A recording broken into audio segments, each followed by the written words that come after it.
Nero Wolfe and the Body in the Harlem River.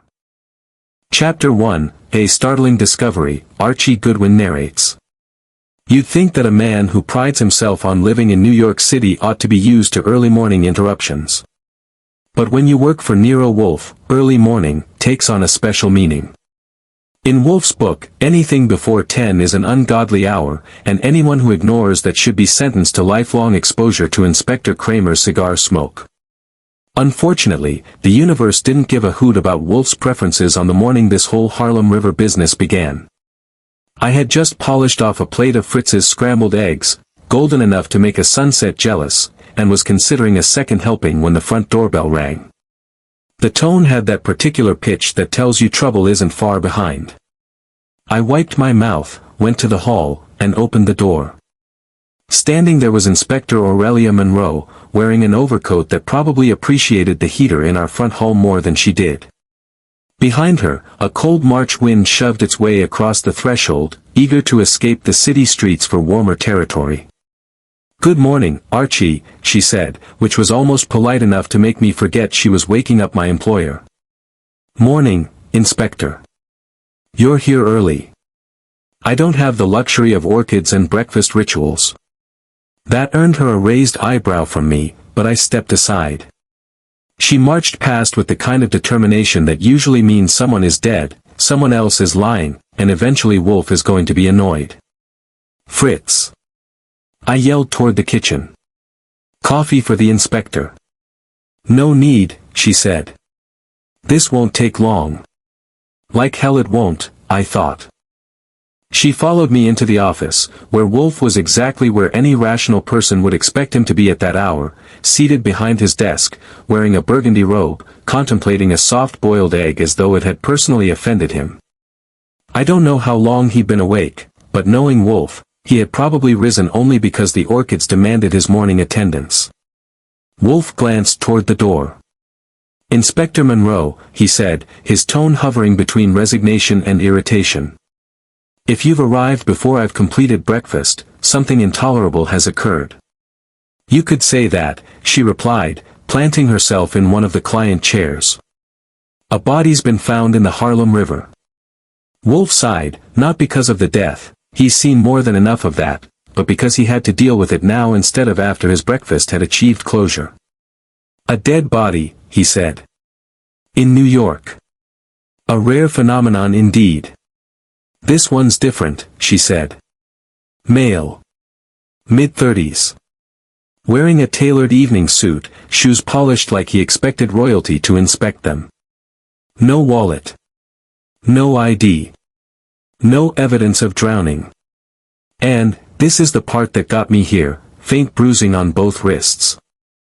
I caught Wolfe's reaction before he hit it, a slight narrowing of the eyes, almost imperceptible, but enough to tell me the egg no longer had his full attention. "Not tied," she clarified. "Not violently restrained. But held. Guided. Controlled." Wolfe set his spoon down with the finality of a man placing a full stop at the end of a sentence. "You believe it was murder?" "I believe someone went to great effort to disguise something," she said. "And I believe you're the only man in this city who can figure out what. I'll say this for Inspector Monroe, she knows how to flatter a man who considers praise a food group."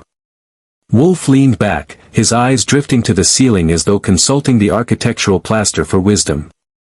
"Archie," he said finally, "fetch the inspector some coffee. Fritz insists on brewing a superior roast, and since she has made the questionable decision to trouble me before 10, the least we can do is caffeinate her." She began to protest, but I'd already stepped out and returned with a cup that could bring peace to nations. Wolfe folded his hands.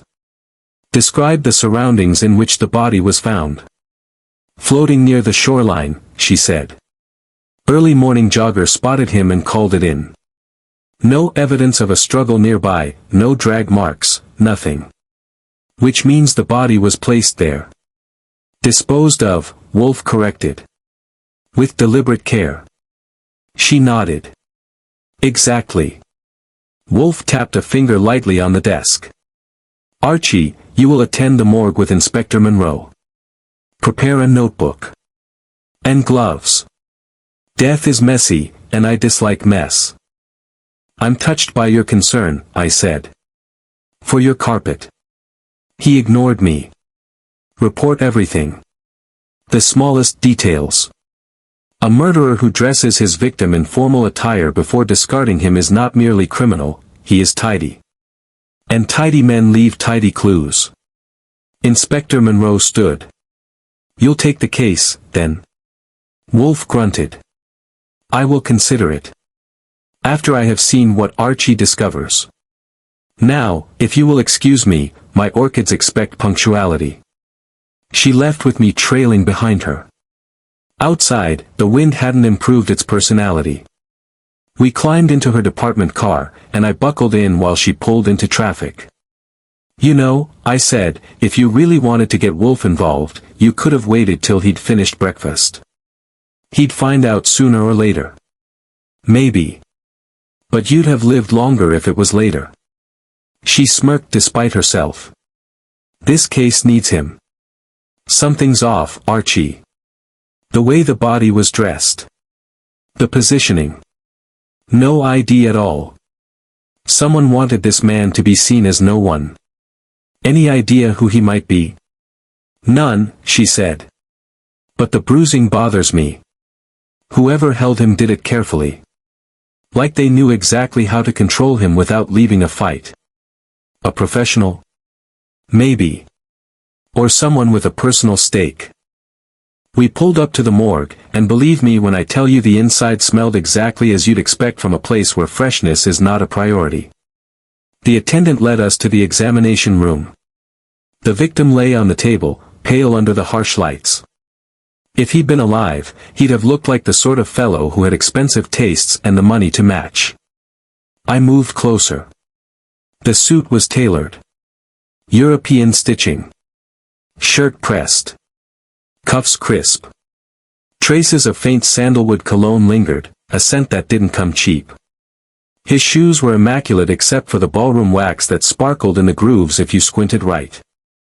Been to a party, I said. Last night, Monroe confirmed. At least 3 major galas happened. We'll need to figure out which one he came from. I noticed something else, just a whisper of a mark on his left wrist. Hell, I murmured. Wolfe wasn't guessing. No, she said quietly. He never is. I jotted notes, took mental pictures, and stepped back. Monroe asked, think he'll take it? Oh, he's already taken it, I said. He just hasn't admitted it to himself yet. Outside, the city hummed around us, oblivious to the dead man who'd been dressed for a ballroom and dumped in a river. A tidy killer had sent us a messy problem. And something told me Nero Wolfe was about to be very, very annoyed. Chapter 2, The Man with No Name. If you've never stood in a New York morgue before breakfast has settled properly in your stomach, let me advise against it. The smell alone could make a politician tell the truth. But when your employer sends you there with strict instructions to observe everything, Archie, even that which appears insignificant, you go, and you observe, and you try very hard not to breathe too deeply. Inspector Monroe and I walked through the morgue doors like we owned the place, which we didn't, but pretending helps. The coroner, a thin man who looked like he ironed his lab coat more often than he slept, nodded to Monroe and peeled back a sheet with a theatrical flourish that would have given a magician a run for his money. There he was. Our river guest of honor. The victim lay stretched out on the metal table, pale in a way only the dead can perfect. If I had to describe him, I'd say he had the kind of face that would have looked right at home in an opera box, watching a soprano reach high notes and debating afterward whether the champagne was cold enough. He had refinement written all over him. Which made his current real estate, drawer 14B, decidedly unfitting. Male, the coroner said as though we might have missed that part. Age 30 to 35. Preliminary estimate, death occurred last night before midnight.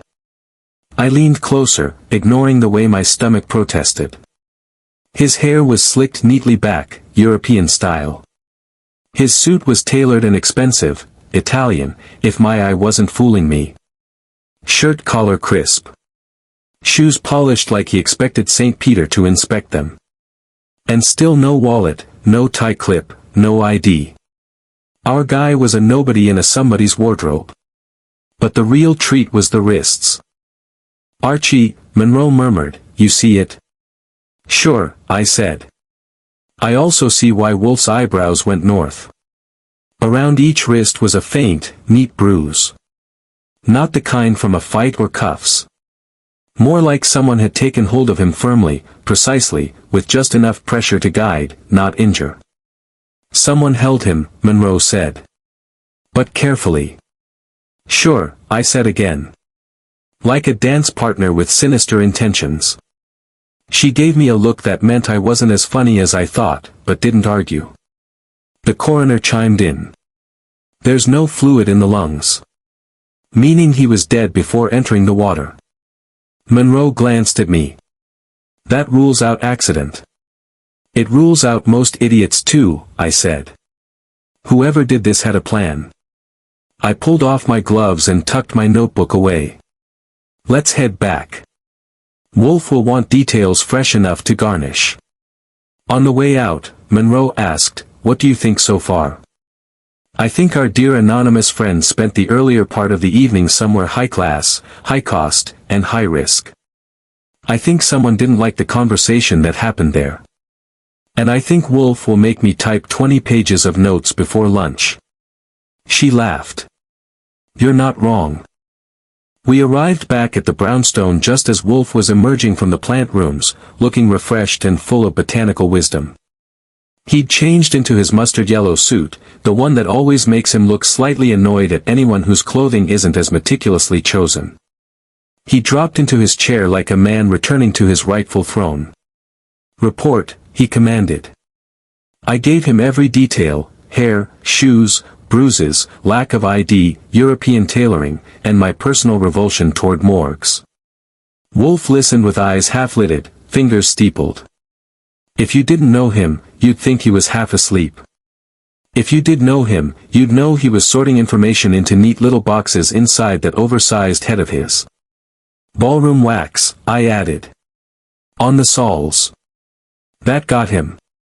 Wolfe's lids rose a fraction. "Ballroom wax?" "Yep. Our boy did some fancy footwork somewhere last night." Wolfe grunted. If he were another man, he might have said, "Interesting." With Wolfe, a grunt can mean the same thing, depending on the pitch. "Archie," he said, "compile a list of all significant social events held in Manhattan last night. Restrict it to those which would require formal attire and attract an international clientele. The wealthiest, naturally. Naturally. Inspector Monroe," Wolfe continued, "you will procure guest lists for each event." Monroe snorted. "Do you know how long that will take?" "Yes," Wolfe said.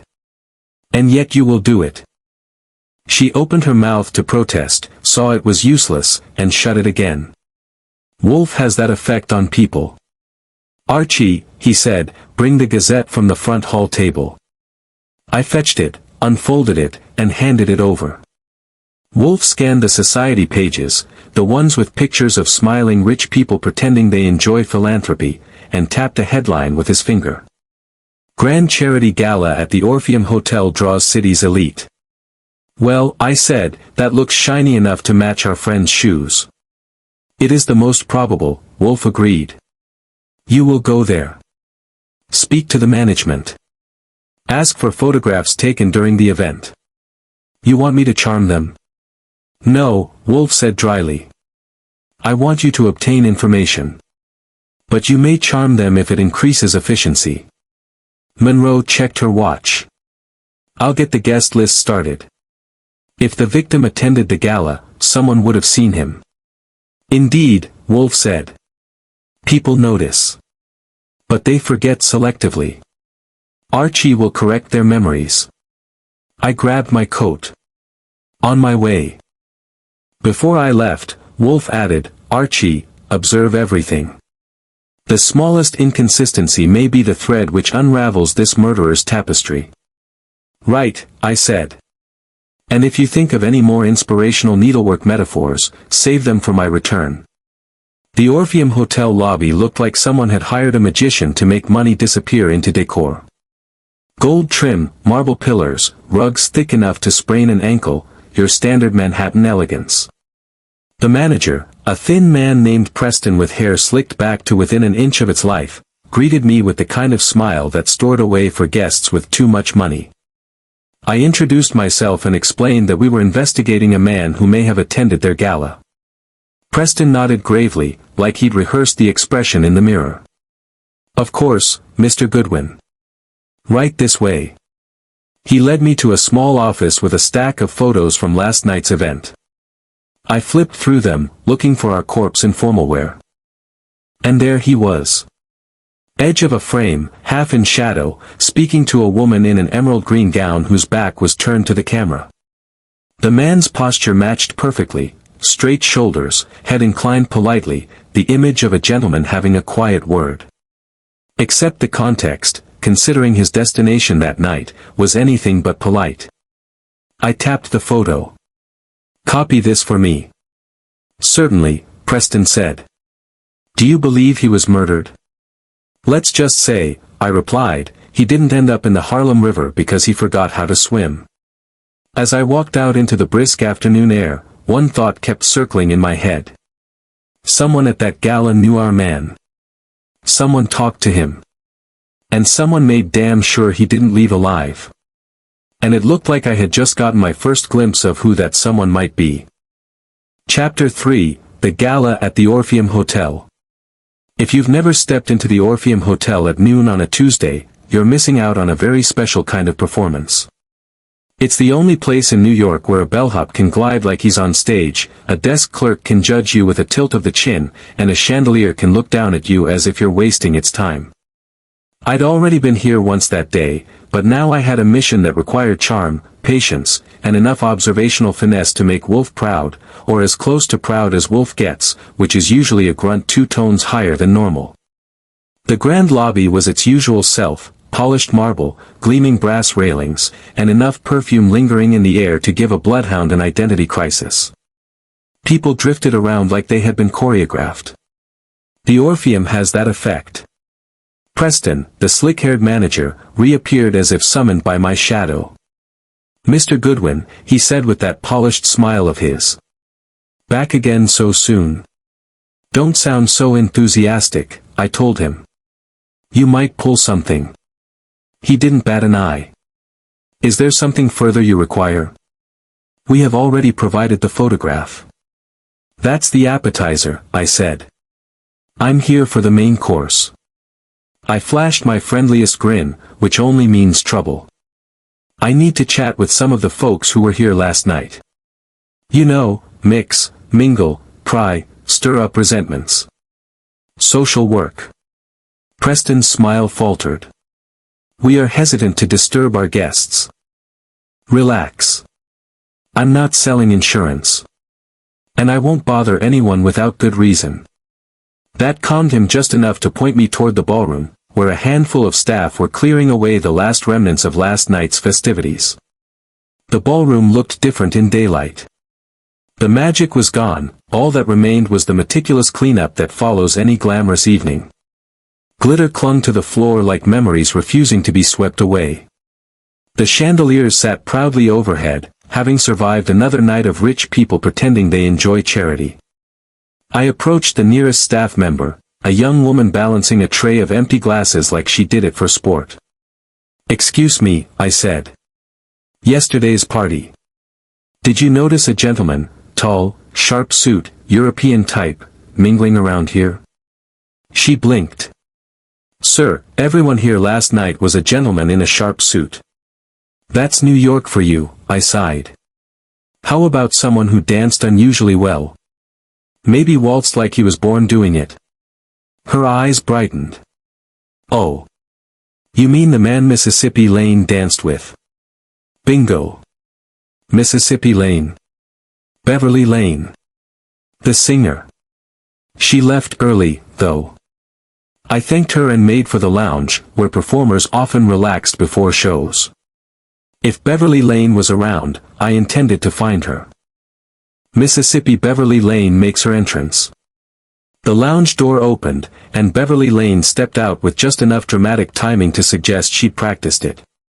She was tall and elegant in a way that didn't happen by accident, wearing a fur-collared coat that probably had its own dressing room.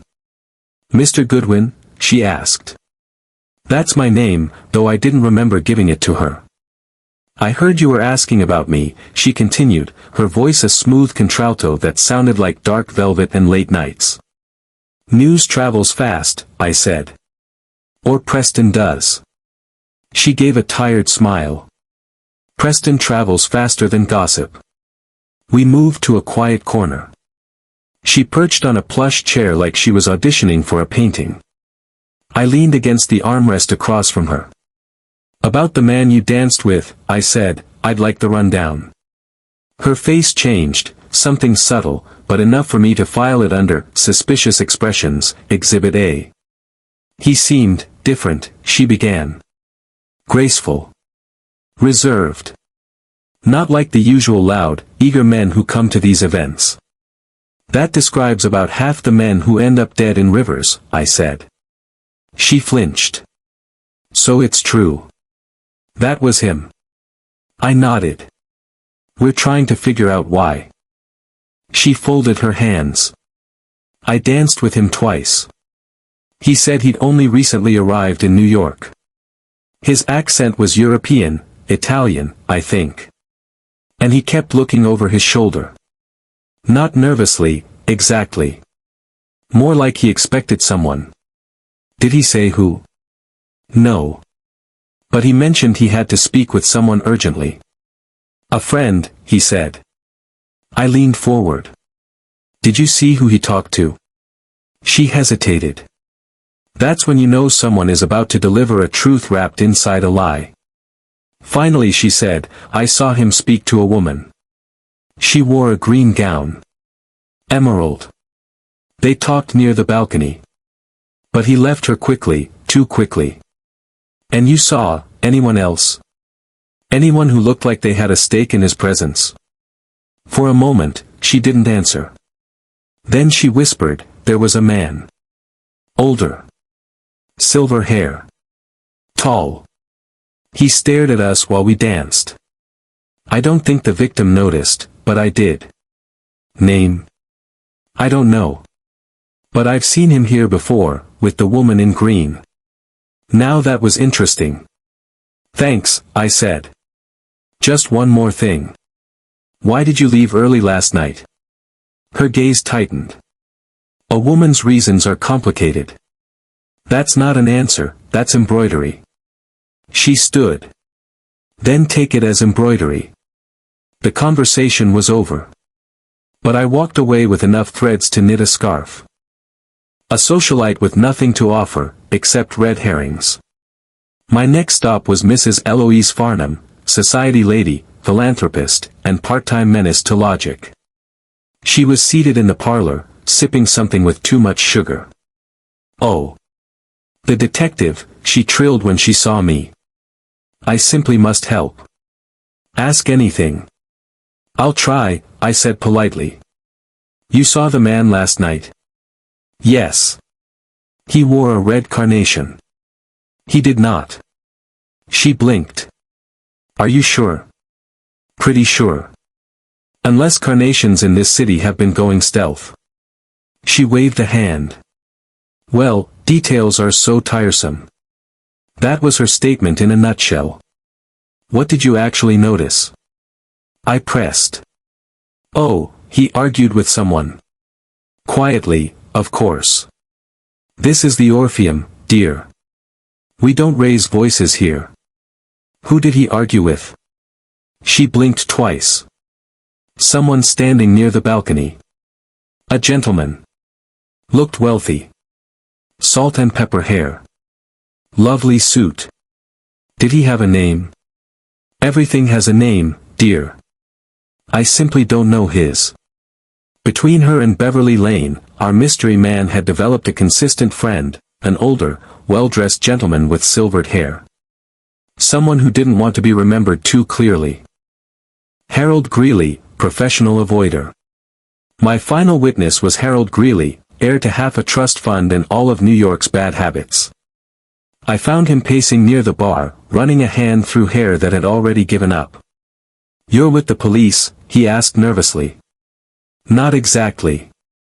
Think of me as the polite version of an interrogation." He swallowed. "I saw him. Briefly."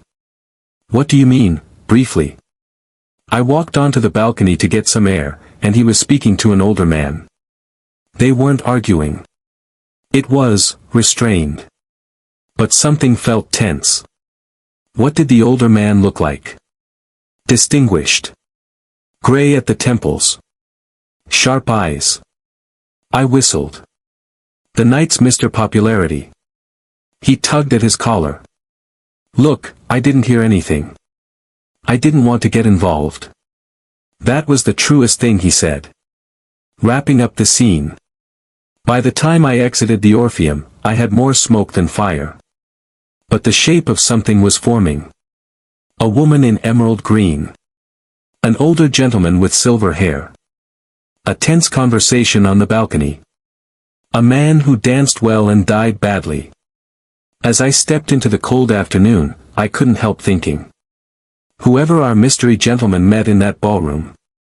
One of them made sure he never walked out again. Chapter 4, The Woman in Emerald. If the Orpheum Hotel ballroom was a shimmering monument to wealth, then Claudia Devereux's neighborhood was its slightly faded cousin, respectable, quiet, and trying hard not to show its age. Riverside Park stretched alongside the street like a long green sigh, and the brownstones had the kind of dignity you can't buy new anymore. Inspector Monroe had arranged an appointment ahead of me, which was considerate, though I doubted Our Lady in Emerald would welcome an encore performance from yesterday's festivities. Still, Wolfe wanted answers, and when Wolfe wants answers, Archie Goodwin becomes the delivery system. I rang the bell. After a moment that suggested inner debate, the door opened. Claudia Devereux stood framed in the doorway, elegance wrapped in subtle caution. She wore a modest gray dress with clean lines and a poise that ballet dancers seem to be born with. Her eyes, dark, observant, careful, didn't miss a thing. "Mr. Goodwin," she said, her voice steady but guarded. "Inspector Monroe said you needed to speak with me." "That's right," I said. "And don't worry, I'm not here to rehearse the entire gala. I just want to clarify a few details." She stepped aside. "Come in." The apartment was neat, compact, and furnished with the kind of taste that doesn't shout but whispers politely. A small shelf held framed ballet photos, hers, judging by the familiar posture and the same regal face. Another corner had a travel trunk half open, clothing folded inside. The trunk wasn't shy. It stared at me like an unasked question. "Going somewhere?" I asked lightly. She closed the lid with more force than necessary. "Only rearranging. This apartment is small." "Sure. And I'm the quiet type." I took a seat. She chose the one opposite, folding her hands neatly in her lap. "You spoke with the man who died," I began. "The one in the evening suit." Her lashes flickered, the only sign of distress she allowed. "Yes. I told the inspector. He approached me because he recognized me from a performance years ago." "Did you believe him?" Her posture stiffened. "Why wouldn't I?" "Because last night he also had an urgent conversation with an older gentleman who didn't look like he came for the dancing." A pause, slight, but telling. "I didn't see that," she murmured. She didn't deny it outright, which was interesting. "Miss Devereux," I said, "the man was murdered. Someone at the gala knows more than they're saying. You don't strike me as a woman who likes being part of a dangerous secret." That got through. Her shoulders sagged just enough to show she was tired of holding up the act. "He seemed tense," she admitted softly. "As if he was carrying a burden he couldn't put down. He asked me whether I knew a safe place to talk. I didn't. He said it didn't matter. He'd already made arrangements." "Arrangements with whom?" "I don't know. He didn't say." Before I could ask more, a man approached us. The older one. Mr. Hemsley. That name slid into the room like a cold draft. Oswald Hemsley, I repeated. Yes. He's my employer. She hesitated. Was my employer. Was. I resigned this morning. More interesting than the trunk. May I ask why? Her answer came brittle and cracked, because I do not feel safe. That was honest. And when people start feeling unsafe after a murder, it generally means they know something, or someone, they shouldn't. Did Hemsley seem familiar with the victim? I asked. Her eyes lowered. Too familiar. How so? The way he spoke to him. Not polite. Not angry. More like, someone dealing with unfinished business. Did they argue? Not in the usual way. They stood too close. Their tones were low. But the tension, she closed her eyes briefly. Even across the room, I felt it. Did Mr. Hemsley see you watching them? Her lips pressed together. Yes. And how did he react? She drew a slow breath. He told me I was needed elsewhere. But his tone, it felt like a warning. Well. That was one way to get my attention. Did he speak to you afterwards? I asked. No. And he left the gala early. That's important, I said. Our victim also left early. But only one of them made it home. She shivered lightly, clasping her hands tighter. Miss Devereux, I said gently, did the victim give you his name? A moment. A crack in her armor. Then, very quietly, he said his name was Luca. Just Luca. No surname. No. He said if anything happened to him, someone would come looking. He seemed sure of it. Do you know who he meant? Her head shook. Did he ask you for help? The hesitation returned, longer this time. He asked if I knew someone trustworthy, she whispered. Someone analytical. Someone who could see patterns. He said he needed to leave something behind. And did he? She reached into a small drawer and withdrew a folded slip of paper. I opened it. A string of numbers. No explanation. No signature. Why didn't you give this to Monroe earlier? I asked. Because Mr. Hemsley came to see me this morning, she said, trembling. He told me it would be wise not to involve myself further. He said the man I spoke to had been troubled, unstable. That the police would only cause a scandal. I didn't believe him, but... Her voice faded. I pocketed the note carefully. You did the right thing giving it to me. Is it dangerous? She whispered. Most things with numbers and dead men tend to be. She stood abruptly. Mr. Goodwin, will this end soon? I rose too. Miss, if Nero Wolfe gets involved, it ends. That's what he does. She managed a small, grateful nod before I stepped outside. Back at the brownstone. By the time I got home, Wolfe was elbow-deep in a plate of trout as if the fate of civilization rested on his ability to consume it gracefully. He eyed me over the rim of his fork. Well, he demanded. You were right, I said, handing him the slip of paper. Something's rotten. And it's not Fritz's cooking. He scanned the numbers, face unreadable. Claudia Devereux, I continued, knew the victim by first name. Luca. She saw him speaking with her employer. Oswald Hemsley. And from her tone, he wasn't inviting Luca to Sunday brunch. Wolfe frowned. Hemsley. Yes, I have heard of him. A man whose philanthropy masks an appetite for control. Claudia thinks he's dangerous. And she resigned this morning. Wolfe tapped the paper. This sequence is intriguing. You think it's a code? I think, he said slowly, that our dead man was attempting to pass information before death silenced him. Information someone feared. Someone with silver hair. I suggested. Wolfe shut his eyes. Archie, stop being theatrical. Bring Monroe at once. And prepare for interviews. I grinned. You're taking the case. Wolfe opened his eyes, cold and sharp. A man was murdered with deliberation. And his killer is tidy. I despise tidy murderers. Which meant one thing. This case had just officially become ours. Chapter 5, A Tangle of Motives. By the time morning shook off its sleep and New York officially started complaining about the weather, I was already sitting at my desk, typing up Wolfe's notes from our conversation with Claudia Devereux. Wolfe insists that everything be written down neatly, as if criminals take grammar into account while planning murders. Wolfe sat behind his desk, hands together in his usual thinking posture, eyes half closed. If you didn't know him, you'd think he was having a peaceful minute to himself. I knew better. When Wolfe goes still, it means his brain is sprinting. Archie, he said at last, Miss Devereux's fear is genuine. No argument there, I said. She looks like someone expecting a ghost to knock on the door.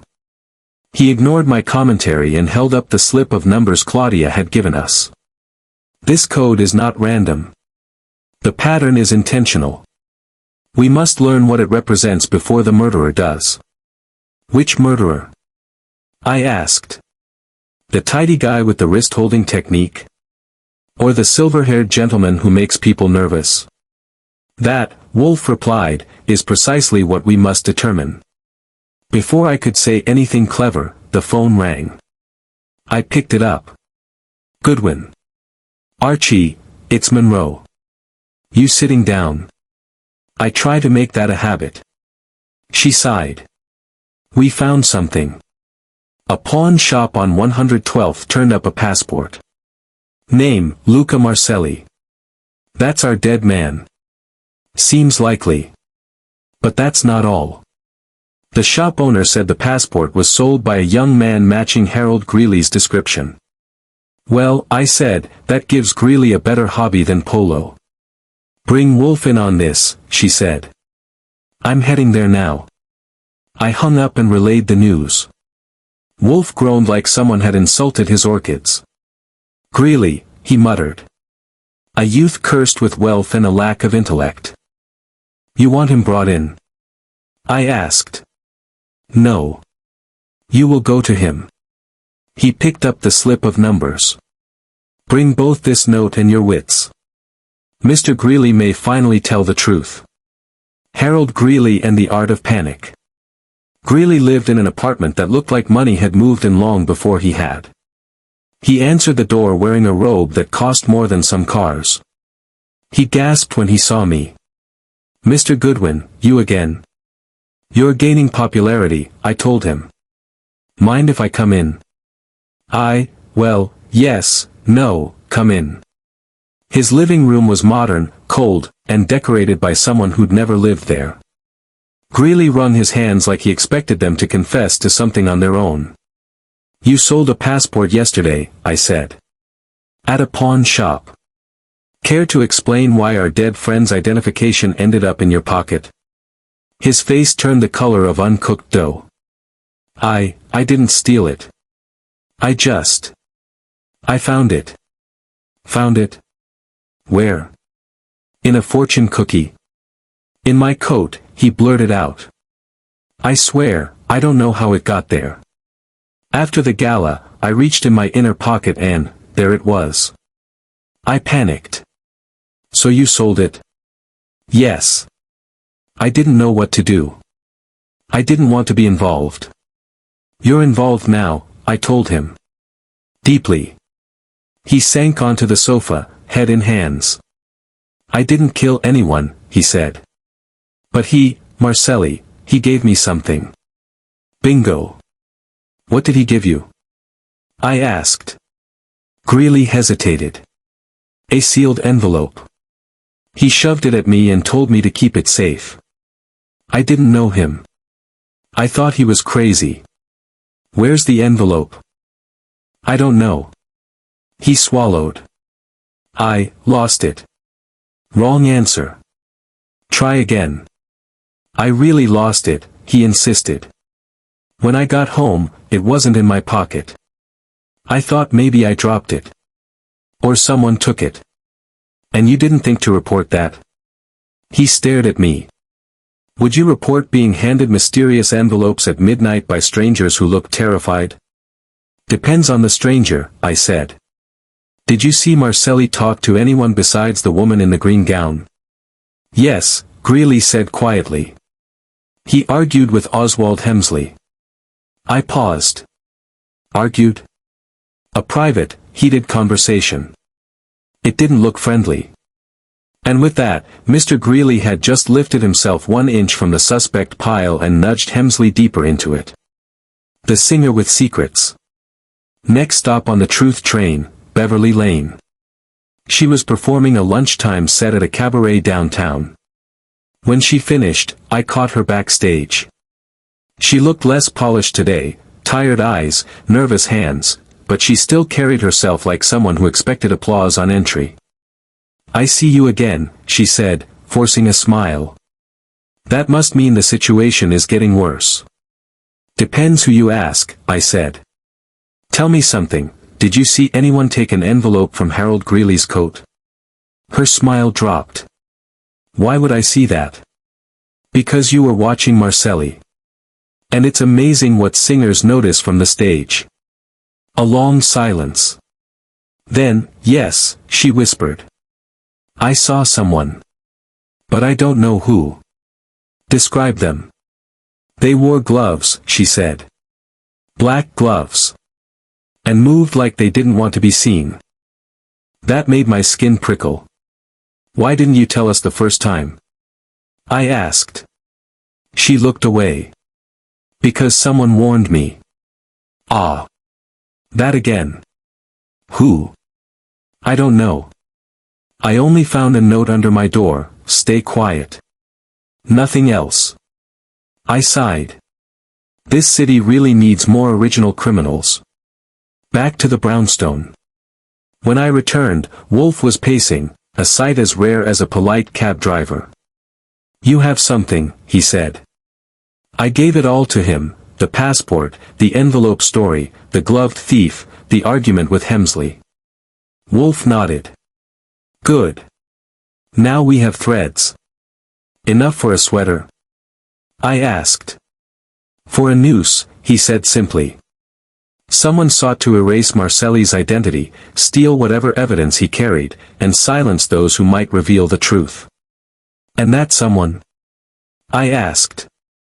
I believe the answer lies in the gala, Wolfe said. In the people who watched Marcelli last night.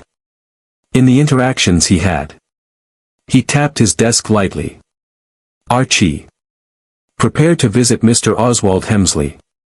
Oh good, I said. I've been craving a conversation with a wealthy, dangerous man who warns dancers to stay quiet. Wolfe gave me a look. Mind yourself. The man is subtle.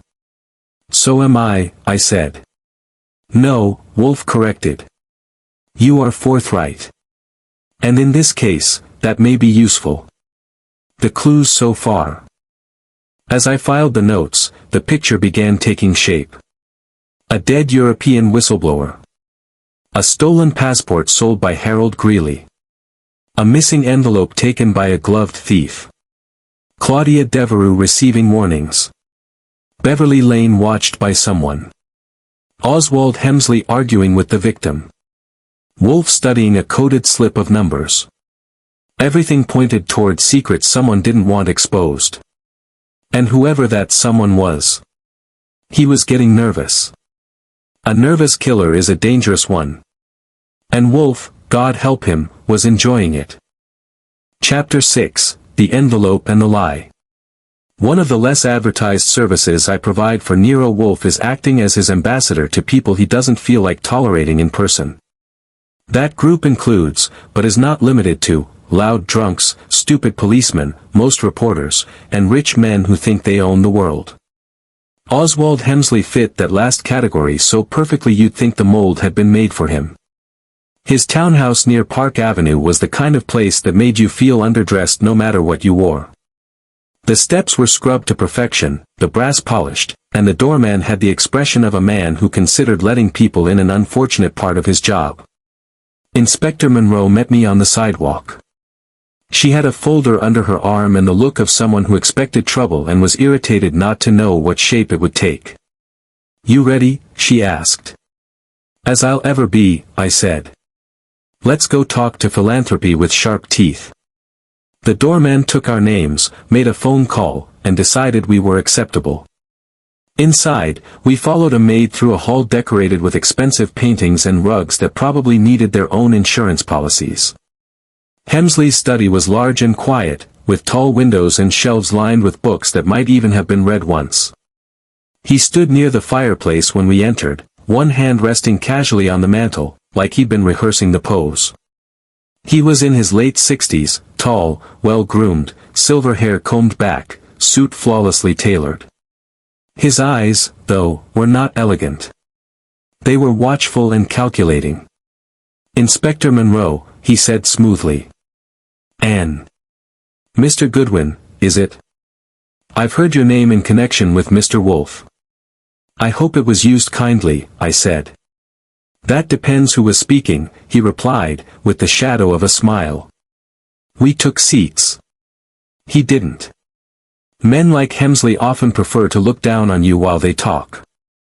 Monroe opened her folder. "Mr. Hemsley, you attended the Orpheum Gala 2 nights ago." "Indeed," he said. "It was a successful event. We raised a significant sum for hospital funds." "We're more interested in a particular guest," she said. "A man in his 30s. Dark hair. European. Excellent dancer. Left early." Hemsley's expression didn't change much, but there was the slightest delay before he answered. "I spoke to many people," he said. "I cannot be expected to remember every face." "That's not what we're asking," I put in. "We're asking if you remember the man whose body turned up in the Harlem River." His eyes flicked to me. "A tragic situation." "But no, Mr. Goodwin, I did not know him." "That's interesting," I said, "because Miss Claudia Devereux says you did." That got him. Just a fraction of a second, but his jaw tightened. "Miss Devereux," he said slowly, "has recently made some poor decisions. I wouldn't rely on her judgment." "She worked for you," Monroe said. "For years." "Yes. Until she chose to entangle herself with unstable company." "By unstable," I asked, "you mean Luca Marcelli?" His eyes sharpened. "So that was his name. You didn't know?" I asked. "I heard it mentioned afterward," he said calmly. "Miss Devereux seems to have formed some sentimental attachment to the man. It is unfortunate." He was clearly disturbed. "Disturbed how?" Monroe asked. Hemsley moved to a side table and poured himself a drink. "He didn't offer us one. He approached me during the gala," he said. "Claimed to have information about some corrupt network involving American investors. He implied my name was on a list." "Was it?" I asked. He didn't dignify that with an answer. "I assumed he was either a blackmailer or delusional," Hemsley continued. "I told him to leave me alone. That was the extent of it." "That's not what witnesses say," Monroe replied.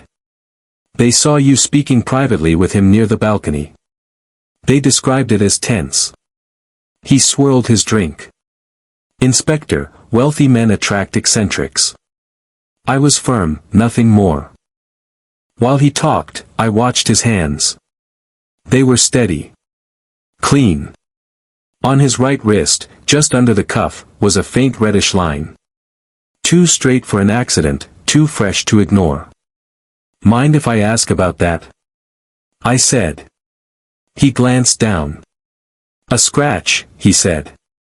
"I brushed against a broken vase yesterday." "Sure," I said. "Funny thing, though. Our dead friend had similar marks.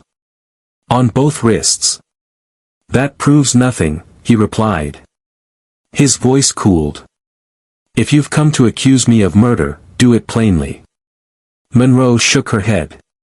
We're gathering information. For now. He drank. Then let me offer you some. Luca Marcelli, as you call him, was a dangerous man.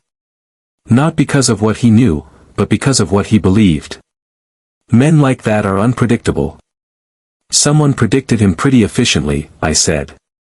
Right into the river. He set the glass down a little too firmly. Do you have anything else? He asked. Yes, Monroe said. Miss Devereux says you visited her this morning and advised her to stay out of this. I merely warned her that becoming involved with the police might damage her reputation, he said. It was kindness. She has little else. I stood. One more question, Mr. Hemsley. Did you see anyone near Harold Greeley's coat during the gala? He looked puzzled. Why on earth would I pay attention to Mr. Greeley's coat? Because someone removed an envelope from it, I said. An envelope handed to him by Marcelli. He smiled thinly. I see. You're chasing ghosts, Mr. Goodwin. I suggest you catch one before you come back. We left without shaking hands. Out on the sidewalk, Monroe blew out a breath. Well. He's charming. Sure, I said. Like a cobra. You believe he's involved? I think, I said, that the scratches on his wrist didn't come from a broken vase. And he's awfully eager to label Marcelli unstable. That's convenient if anyone asks why they argued. And Claudia? She asked. He's trying to discredit her in advance, I said. Which tells me she knows something he doesn't want believed. Back in Wolfe's office. When we got back to the brownstone, Wolfe was in his chair, a book open in front of him that he wasn't really reading. He looked up as we entered. Well, he said. I gave him the full report, Hemsley's elegant calm, his story about a disturbed stranger, the visit to Claudia, and the scratch on his wrist that matched our victim's marks a little too closely for comfort. Pa, Wolfe said when I finished. He is lying. Monroe raised an eyebrow. You're sure? The man exerts control, Wolfe said. Over employees, over appearances, over the narrative. A stranger cannot simply accuse him of corruption at a public gala without consequence. He is a man who removes problems quietly. And Luca Marcelli was a problem, I added. Wolfe nodded once. Yet there is more. The stolen passport, the missing envelope, the coded numbers, these are not the actions of a single hot-headed killer. This is organized. Planned. Monroe frowned. You think there are multiple people involved? I think, Wolfe said, that we are dealing with a man at the center of a web and those who cling to the strands around him. Some out of greed, some out of fear. He tapped the slip of numbers lying on his desk. Marcelli tried to record the truth, he went on. But he did not trust documents that could be easily found. So he used numbers. A code. Perhaps representing names, perhaps amounts, perhaps dates. We must break it. I leaned back. You have a plan? Yes. Wolfe's eyes narrowed. Inspector, you will bring me copies of Hemsley's public charitable records, donation lists, grant totals, anything that involves numbers. Archie will assist. We will compare patterns with this sequence. Monroe nodded slowly. You think Marcelli encoded financial information about Hemsley? I think, Wolfe said, that Marcelli followed the money. And the money led him to that gala. And to his death. He picked up his book but didn't open it. This is no longer merely a murder, he finished. It is a contest of calculation. And I do not intend to lose. Chapter 7, Shadows Along the River. If you ever want to understand how New York feels about murder, take a walk along the Harlem River after sunset. The water looks calm enough, almost pretty in that moody, knife-edge way the city gets when the lights hit it right. But underneath, it's cold, dark, and treacherous, just like the people who toss bodies into it. That night, it was my job to take a stroll along the river and think. Wolfe hadn't ordered it, not in so many words, but when his eyebrows go into that narrow, thoughtful arch, it means he wants contemplation done and he wants me to do it. Also, he wanted to review the coded numbers in silence, and when Wolfe wants silence, he wants me somewhere else. The riverfront was quiet except for the occasional car rolling by and a tugboat growling down the water. I walked the edge, hands in pockets, letting the cold air tangle my thoughts into something Wolfe might actually find useful. The facts so far: Luca Marcelli had come to this city with evidence. He'd attended the Orpheum Gala to confront someone. He'd spoken to Hemsley. He'd slipped a sealed envelope to Harold Greeley. Someone had stolen that envelope. And then someone had killed him without leaving chaos, just tidy bruises and silence. Tidy men, Wolfe had said, are dangerous. The problem was that there were too many tidy people in this case. Hemsley was tidy. The thief in black gloves was tidy. Whoever organized the removal of Marcelli's passport was tidy. The only messy ones were Greeley and Beverly Lane, and they were scared enough to be honest, give or take a few dramatic pauses. So who was the spider in this web? I stopped at the water's edge, looked out across the glittering lights, and tried to imagine what had happened the night Marcelli died. A man doesn't go from a ballroom floor to a riverbed without passing through some hands. And unless he leaped willingly, which I wasn't betting on, someone had helped him make the trip. Footsteps echoed behind me. I turned, already shifting my weight the way Wolfe taught me, just enough to dodge, not enough to look theatrical. A figure stood a few yards away, half hidden by the dark. Tall, slim, wearing a coat that blended into the night. No movement. No words. Evening, I said casually. Beautiful night. Great for a stroll. Or for someone to think they can sneak up on me. No response. If there's one thing Wolfe hates, it's silence used as intimidation. Personally, I find it annoying, so I stepped closer. You got business with me? Still nothing. I took another step, and the figure turned and bolted toward the trees. Wonderful, I muttered, and sprinted after him. Running on river paths is a great way to break an ankle, but I've had worse assignments. The guy was fast, but I'm faster when motivated. And being chased in the dark by a mystery man is motivation enough. He cut between two benches, vaulted a railing, and headed for the road. I closed the gap, grabbed his coat sleeve, and yanked hard. He stumbled, but kept going, slipping free like a fish greased for the frying pan. Then a car on the road honked, swerved, and its headlights flashed across his face for just a second. Enough for me to see it. Beverly Lane's friend in the lounge had mentioned a man watching her perform at the gala, a man with a face like a polished coin. I'd seen him too, briefly, leaning near the bar when I questioned Greeley earlier. Now his eyes were wide, terrified, and he wasn't sticking around for a chat. He darted into the street, dodging traffic. I followed, but by the time I reached the corner, he was gone, lost in the city's hungry shadows. What he'd been doing watching me was a question for later. Right now, I needed to get back to Wolfe. Back at the brownstone. When I returned, the brownstone was quiet, too quiet.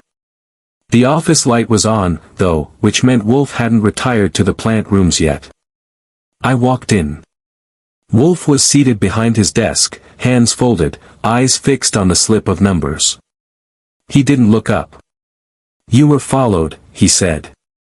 Not exactly. More like observed. And he ran before I could convince him to stick around. Wolfe sniffed. Your conviction methods are too energetic.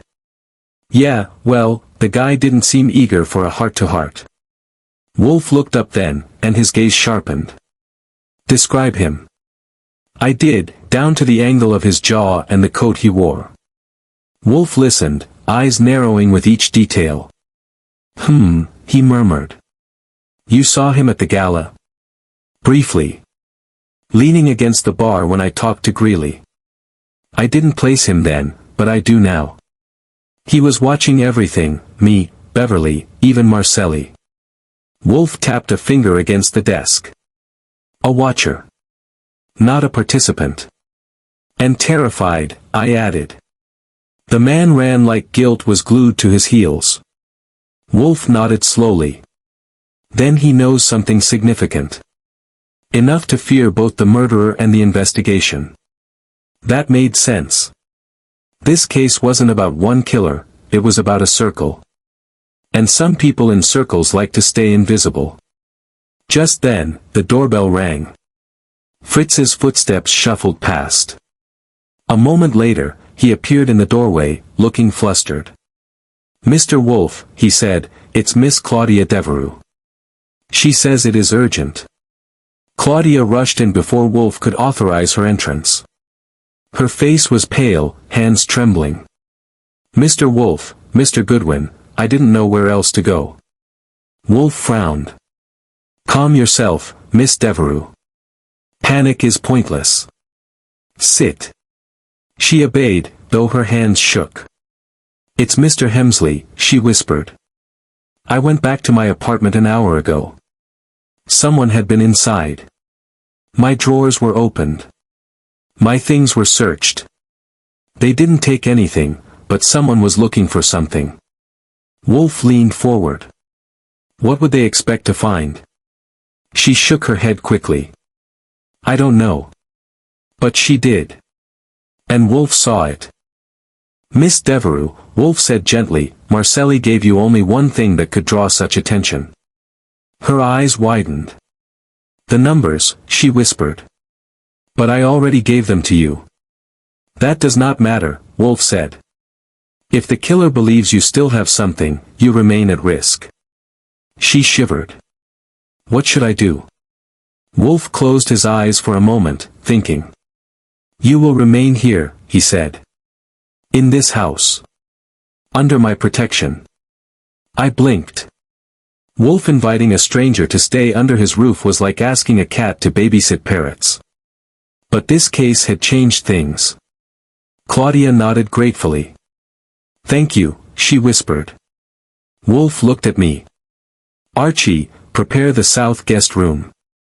Sure, I said. Anything else? Yes, Wolfe said, voice tightening. Call Inspector Monroe. Inform her that our murderer is growing desperate. And desperate men, I said, make mistakes. No, Wolfe corrected softly. Desperate men reveal themselves. Chapter 8, Wolfe summarizes the case. If you've ever seen Nero Wolfe preparing to deliver one of his world-famous verbal smackdowns, you know the signs. He sits higher in his chair. His eyes sharpen, but not in the way a hawk sharpens, they sharpen the way a surgeon does when the incision is about to be made. He also demands silence, which in New York is a heroic request. Inspector Monroe stood by the wall, arms folded. Claudia Devereux sat near the window, pale but composed. Fritz circulated with water like he was hydrating boxers before a fight. And me? I leaned against Wolfe's filing cabinet, notebook ready, knowing that when Wolfe cleared his throat, the show would start. At exactly 6 o'clock, one by one, our guests were escorted in. Mississippi Beverly Lane, looking like she regretted ever learning to sing. Harold Greeley, sweating enough to water Wolfe's orchids. Preston, the Orpheum manager, stiff and uncomfortable. And lastly, Oswald Hemsley, immaculate, composed, and carrying the air of a man who believes the world owes him background music. Wolfe watched them settle. Then he closed the case file in front of him with the kind of decisiveness that warns people they're about to learn something uncomfortable. Ladies and gentlemen, he began, you are here because you participated, directly or indirectly, in the murder of Luca Marcelli. Hemsley scoffed quietly. This is absurd. Wolfe lifted a finger. Silence. It wasn't loud, but it carried the weight of a courtroom gavel. Hemsley froze. Wolfe continued. Mr. Marcelli was not a criminal. He was a whistleblower, an accountant with knowledge of a sophisticated corruption scheme spanning Europe and America. His task was to uncover the individuals involved in stealing millions in public funds. Some of those funds found their way into the investment portfolios of certain wealthy New Yorkers. He turned his gaze toward Hemsley. "It is no secret, Mr. Hemsley, that your charitable foundation manages large sums of money." Hemsley clasped his hands calmly. "Charity, Mr. Wolfe, often does." "Yes," Wolfe said dryly, "but it rarely launders stolen money in the process." That cracked the composure. Hemsley's jaw tightened. Mississippi Beverly Lane inhaled sharply, Greeley nearly slid off his chair. Wolfe pressed on. Mr. Marcelli discovered that Hemsley's foundation was being used to move illicit funds. He confronted him at the Orpheum Gala. Their exchange was seen by both Greeley and Miss Devereux. Claudia's hands tightened on the armrest. Wolfe continued, "Mr. Hemsley, being a man incapable of tolerating threats, escorted Mr. Marcelli to a secluded area, the balcony. There, the confrontation escalated. Mr. Marcelli threatened to expose him. Hemsley muttered, 'I did nothing.' 'You did enough,' Wolfe said, sharply. 'You carried a syringe. You injected Marcelli with a fast-acting toxin. A subtle one. It left no visible puncture and caused near-instant paralysis.' The room stilled. Once he was incapacitated, Wolfe said, 'You guided him, note the symmetrical bruising on the wrists, and transported him discreetly out of the hotel with assistance.' Hemsley flared. 'Assistance? Who?' Wolfe's eyes traveled to Beverly Lane. Mississippi Lane burst into tears. 'I didn't kill him. I didn't. Mr. Hemsley said it was an emergency, that the man needed medical help. I believed him.' 'You believed him,' Wolfe repeated calmly, "until you helped deliver the body to the river. Then you realized the nature of the emergency.' She sobbed harder. Wolfe went on. Miss Lane's part was small but critical. She retrieved the envelope Marcelli gave to Harold Greeley. She did so wearing black gloves. She then delivered it to Hemsley after he left the gala. I stepped forward. 'That's her gloved thief routine,' I added. We found scuffs on Greeley's coat just like she admitted." Wolfe nodded. "Yes. The envelope contained a list of corrupted investors, names, dates, amounts. Hemsley destroyed it." Hemsley leaned forward. "This is all invention. You have no proof." Wolfe smiled, small and ferocious. "I have the code." He lifted the slip of numbers Claudia had given us. Mr. Marcelli anticipated that evidence might be stolen. So he encoded essential data, the amounts transferred, the dates, and initials of those involved. When compared with Mr. Hemsley's foundation records, thank you, Inspector Monroe, we obtained a perfect match. Monroe stepped forward, holding a folder. Every number on that slip corresponds to a fraudulent financial transaction connected to Mr. Hemsley's foundation. Hemsley's face went pale, furious, and cornered. "And now," Wolfe said, "for the motive behind the cover-up." He folded his hands. Mr. Hemsley knew Marcelli's findings would destroy him, his wealth, reputation, social position. He used Mississippi Lane to retrieve the envelope, then used her again to dispose of the body. But he underestimated one thing. And that is... Hemsley spat. "Marcelli's intelligence," Wolfe replied. "He left clues behind, clues that only someone with analytical precision could decode. Fortunately for justice, he found such a person." He gestured at Claudia. "Miss Devereux," he said, "you were his cousin. He did not tell you this directly, to keep you safe. But he trusted you to pass on the coded evidence." Claudia's eyes widened. I didn't know." "No," Wolfe said. "But he did. And Mr. Hemsley feared you. That is why he searched your apartment. That is why he warned you. That is why he wanted you silenced." Hemsley exploded. This is nonsense. You cannot. You can explain at headquarters, Monroe said coolly. Beverly Lane collapsed into a shaking heap. I'm sorry. I didn't know. I didn't know he'd be killed. You knew enough, Wolfe said gently. But guilt is not always equal to intent. Greeley sank deeper into his seat. I should have told someone about the envelope. Yes, Wolfe said, but ignorance is not a crime, merely a nuisance. Hemsley stood abruptly, but two officers Monroe had positioned outside entered instantly. He glared at Wolfe. You arrogant. Wolfe raised one eyebrow. You will refrain. I have endured enough obtuseness today. And just like that, Oswald Hemsley, philanthropist, financier, murderer, was escorted out of the brownstone. Aftermath in the office. When the dust settled and the house finally quieted, Wolfe closed his eyes and inhaled deeply, as though savoring the faint scent of victory. Claudia rose from her chair, trembling. Mr. Wolfe, thank you. He inclined his head. Your cousin was a brave man. His efforts deserved resolution. She nodded, tears forming but not falling. I don't know what will happen next. You will rebuild, Wolfe said softly. Your past does not dictate your future. She looked at him with gratitude that could have fed an orchid garden. After she left with Monroe, Wolfe leaned back in his chair and let out a long, contented sigh. Archie, he said, beer. I got it for him. He took a long drink. Then he delivered the final line of the case in his grand, smug, undeniable way. Corruption, like the Harlem River, runs deep. But the truth, Archie, once uncovered, never sinks. He finished his beer. I finished typing my notes. And the city outside carried on, unaware that another murderer had tried to play a tidy game. Until Nero Wolfe untangled it.